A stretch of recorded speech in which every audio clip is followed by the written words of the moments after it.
قرآن کریم فرقان حمید میں خلاق کائنات ارشاد فرماتا ہے والعصر، یہاں عصر سے مراد پیارے آقا صلی اللہ علیہ وسلم کے زمانہ ہے، اور یہاں واو قسمیہ ہے، یعنی اللہ تبارک و تعالیٰ اس آیت کے تحت قسم ارشاد فرما رہا ہے والعصر، مجھے اپنے محبوب کے زمانے کی قسم ہے۔ مولا وہ خاص بات کیا ہے کہ جس کو ذکر کرنے سے پہلے تو قسم ارشاد فرما رہا ہے؟ ہمارے لیے وہ تنبیہ کیا ہے کہ جس کو ارشاد فرمانے سے پہلے تو قسم ارشاد فرما رہا ہے؟ مولا وہ ضروری بات کیا ہے کہ تو اپنے بندوں کو کہنے سے پہلے قسم ارشاد فرما رہا ہے؟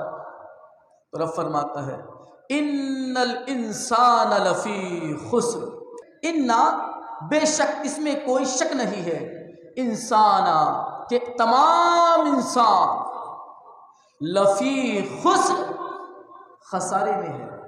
یہاں علماء کرام نے انسان سے مراد چاہے وہ مسلمان ہو، یہودی ہو، نصرانی ہو، عیسائی ہو، بت پرست ہو، آتش پرست ہو، سبوں کو لیا ہے، یعنی کہ ابن آدم تمام انسان، یہاں جتنے بھی مذاہب ہیں سب داخل ہیں۔ رب کیا فرما رہا ہے کہ مجھے قسم ہے اپنے محبوب کے زمانے کی کہ بے شک تمام انسان خسارے میں ہے، نقصان میں ہے، بربادی میں ہے،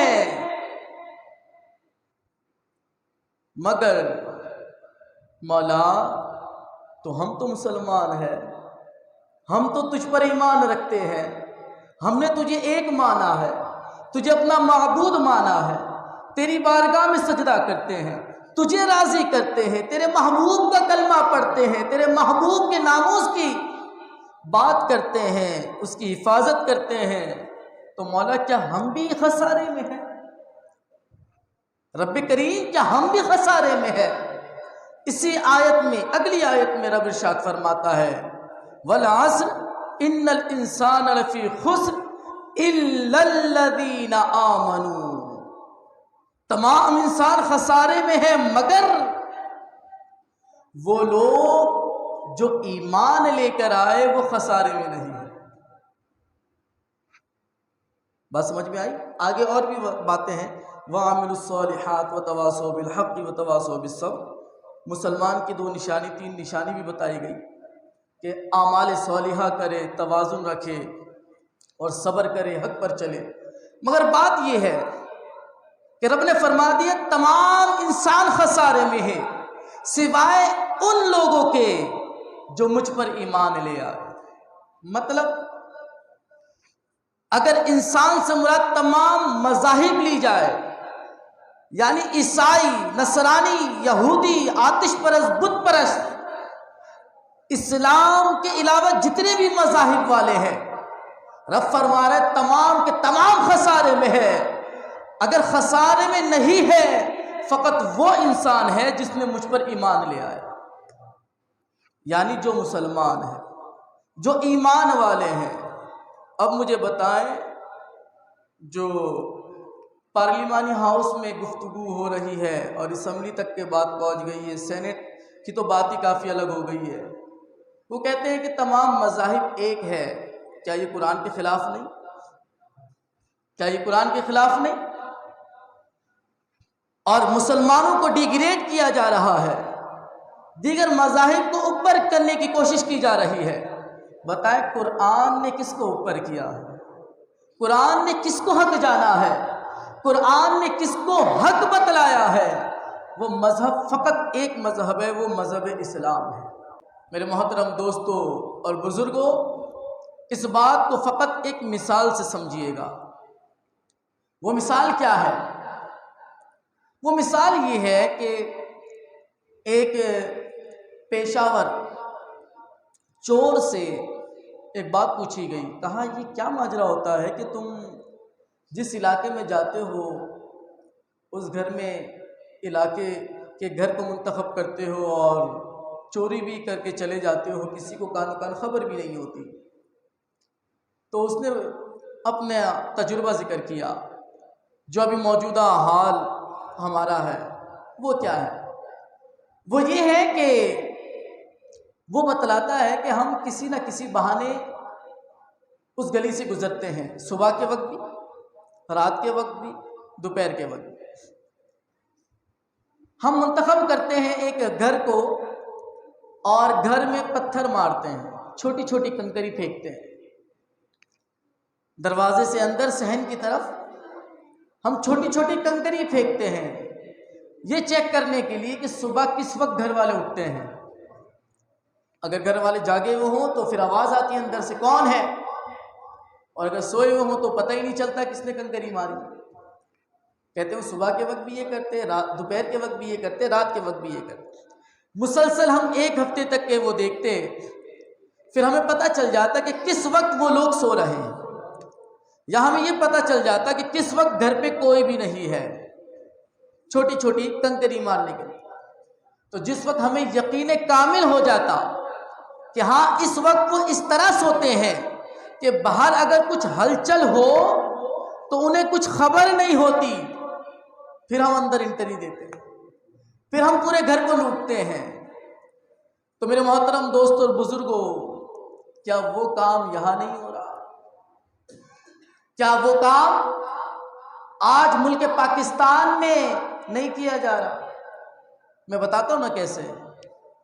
پہلے کیا ہوا، چھوٹی چھوٹی کنکری پھینکتے رہے۔ وہ کیا ہے، عورت مارچ کے نام پر ہماری خواتینوں کو آزادی کا نشہ دینے کا نعرہ لگا کر عورتوں کو کم کپڑوں میں روڈوں پر نکالا گیا اور کہا گیا کہ میرا جسم میری مرضی۔ ہم نے کیا کیا ان کے اگینسٹ، ان کے مقابل، کہ نہیں، عورت گھر کی زینت ہے، عورت گھر کی زینت ہے، عورت باہر لانے کی چیز نہیں ہے۔ مگر ہم خاموش تھے، چھوٹی چھوٹی کنکری پڑتی رہی نا، ہم خاموش تھے۔ تو فائدہ اٹھانے والوں نے فائدہ اٹھایا، تھوڑا سا آگے بڑھ گئے۔ کیا ہوا، آج میں آپ کو بتاؤں، وہی عورت مارچ کی عورتیں، لڑکیاں چوک میں آ کر کم لباس پہن کر فوٹو سیشن کروا رہی ہے۔ جی ہاں، آج پاکستان کی بات کر رہا ہوں، کراچی کی بات کر رہا ہوں میں آپ کو۔ اسلام آباد تو چلو تھوڑا دور ہو جائے گا، کراچی کی بات کر رہا ہوں۔ فوارہ چوک میں چلے جائے تو گزشتہ روز یہ معاملہ ہوا۔ کیا یہ اسلام کے خلاف نہیں ہے؟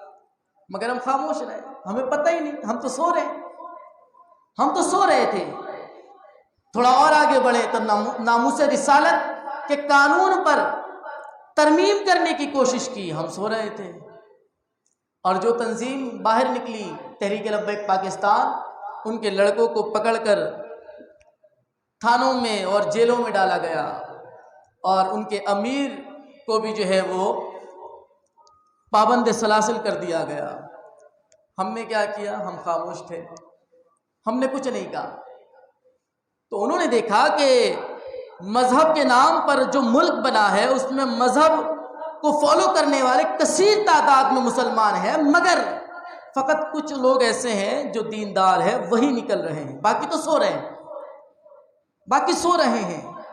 کیا کرتے ہیں؟ کام پہ جاتے ہیں، آتے ہیں، 5 وقت نماز پڑھتے ہیں اور سو جاتے ہیں، رات کا کھانا کھا کے سو جاتے ہیں۔ ان کو کچھ غرض نہیں کہ پاکستان اسلامی ملک میں جو غیر اسلامی قوانین فالو کیے جا رہے ہیں، ہم سو رہے ہیں، انہیں اس سے کوئی غرض نہیں۔ تو کیا ہوا؟ کنکری مار رہے ہیں، ابھی چھوٹی چھوٹی کنکریاں مار رہے ہیں۔ اسلام کے خلاف سازش تو یہ ہو گئی کہ ہمارے پاکستان کے اسکولوں سے اسلامیات کے سوال جواب میں ترمیم کی جا رہی ہے، ختم نبوت کے نام کو نکالا جا رہا ہے، حضور صلی اللہ علیہ وسلم کی سیرت مطہرہ کے سبجیکٹ کو کم کیا جا رہا ہے۔ ہمیں پتہ ہی نہیں، ہم سو رہے ہیں۔ ہوتے ہوتے ہوتے ہوتے آج کچھ دن پہلے، کچھ ہفتے پہلے کیا ہوا کہ گھریلو معاملات میں ایک بات چلی کہ باپ اپنے بیٹے پر جبر نہیں کر سکتا، وہ جتنی دیر تک کہ باہر گھومتا پھرتا رہے، وہ کسی کے ساتھ بھی گھومے پھرے، باپ اس کو اگر آنکھیں لال کر کر بھی دیکھے گا تو باپ پر جرمانہ لگ جائے گا۔ تو اس طرح کے اصول فالو کرنے کو بات کی جا رہی تھی. ہم میں سے کثیر لوگ ہیں جن کو پتہ ہی نہیں کیا کر رہے ہیں، ہم غفلت میں ہم سو رہے ہیں. اور آج کیا ہوا، کچھ روز پہلے 25 اگست کو یہ مشاورتی کمیٹی بیٹھی اور یہ رول پاس کرنے کی بات ہو رہی ہے، اور یہ سندھ حکومت کی حد درمی ہے کہ وہ اسلام خلاف پروپیگنڈا کرنے میں اتنے آگے نکل گئے. اب وہ یہ کر رہے ہیں، یہ قانون پاس کرنے کی کوشش کر رہے ہیں کہ دیکھو اب اگر کوئی غیر مسلم اسلام لانا چاہے گا تو اس کے بھی قوانین ہوں گے، قانونی طور پر اس کو جھانچا جائے گا. ہم نے کہا کیا کیا جائے گا؟ کہا سنو، 18 سال سے کم عمر کے بچے اسلام نہیں لا سکتے. بولے استغفر اللہ، اونچی آواز سے کہیں. آپ اس کے حامی تو نہیں ہیں نا؟ ہاں، آپ نامنظور کرتے نا اس بات کو، تو اونچی آواز سے کہ استغفر اللہ. یہ آپ سمجھ گئے، چھوٹا سا بچہ سمجھ گیا، مگر آج ہماری سندھ حکومت نہیں سمجھ گئی. تو کیا کہتے ہیں کہ 18 سال سے کم عمر کے بچہ اگر غیر مسلم تھا تو وہ مسلمان نہیں ہو سکتا جب تک 18 سال نہ ہو. اور پھر اگر 18، ہم نے کہا اچھا تو اگر 18 سال سے زیادہ کا ہو، تو کہتے ہیں اگر 18 سال سے زیادہ کا ہے تو پہلے وہ اپنے سیشن کورٹ کے جج کو درخواست لکھے گا، اپلیکیشن دے گا اور وجہ بتائے گا کہ مسلمان کیوں ہو رہا ہے. ٹھیک ہے، پھر وہ سیشن کورٹ کا جج جو ہے وہ درخواست پڑھے گا. 1 ہفتے بعد اس سے میٹنگ رکھے گا، گفتگو کرے گا، کانفرنس میں اس کو لے کر آئے گا اور اس سے پوچھے گا اور اس سے جانچ پڑتال کی جائے گی. تمہیں کہیں زبردستی تو تمہیں اسلام قبول نہیں کروایا جا رہا، یہ ساری باتیں ہوں گی. جب وہ مان جائے گا نہیں بھائی مجھے مسلمان ہونا ہے، اگر یہاں تک بات پہنچ گئی تو پھر اصول کیا ہے؟ یہ ہے کہ وہ جج اس کو 90 دن تک کے تمام ادیان کے متعلق جو ہے وہ نالج فراہم کرے گا کہ دیکھو عیسائی مذہب میں یہ اچھائی ہے، یہ اچھائی ہے، یہ اچھائی ہے، عیسائی مذہب کے یہ اصول ہے. پھر نصرانی مذہب کا بتائے گا، وہ یہودی مذہب کا بتائے گا. سارے تمام ادیان اس بندے کے سامنے رکھ دیا جائے گا جس نے اسلام قبول کرنے کی بات کی ہے. کتنے دن تک؟ 90 دن تک. اب 90 دن تک کے اس کو سیشن جج کے نظروں میں رکھا جائے گا اور پھر جو ہے اس کو تحقیقات بتلائی جائے گی اور اس کے لیے پروفیسر وہ ہائر کیا جائے گا. اب وہ اس کو سمجھائے گا کہ دیکھو فلاں دن اچھا ہے، فلاں دن اچھا ہے، فلاں دن کی یہ خصوصیات، ساری باتیں بتانے کے بعد اب 90 دن کے بعد اگر وہ اسلام لانے کی بات کرتا ہے تو پھر قانونی طور پر اس کے دستاویزات بنائے جائیں گے اور پھر جو ہے وہ شاعر اسلام میں داخل ہوگا، یعنی مسلمان کیا جائے گا کلمہ پڑھا کر. اور اگر 90 دن کے اندر وہ کہتا نہیں بھائی نہیں میں اپنا مذہب ہی ٹھیک ہے، تو پھر بات کس پر آئے گی؟ کہتے ہیں جس نے اس کو اسلام کی دعوت دی ہے اس پر جرمانہ لگ جائے گا، اور جرمانہ 5 سال سے 10 سال تک کے ہے، اور جرمانہ 5 سال سے 10 سال تک کے، اور جرمانہ پیسے کے حوالے سے 2 لاکھ سے 10 لاکھ تک ہے. میں نے کہا واہ کیا بات ہے بلاول آپا، آپ کی کیا بات ہے، مراد علی شاہ کیا بات ہے تمہاری. یارو تم اگر مندر کی پوجا کرنے پر لگے ہو اور تمہیں اگر اس میں سکون ملتا ہے تو جاؤ کافر ہو جاؤ. اللہ معاف کرے میں اس کے کفر پر راضی نہیں ہوں، مگر میں یہ تنزیہاً بول رہا ہوں. اگر اتنا ہی اچھا لگتا ہے تو جاؤ وہاں، مگر مسلمانوں کے درمیان یہ کس طرح کا اصول آپ پاس کر رہے ہیں؟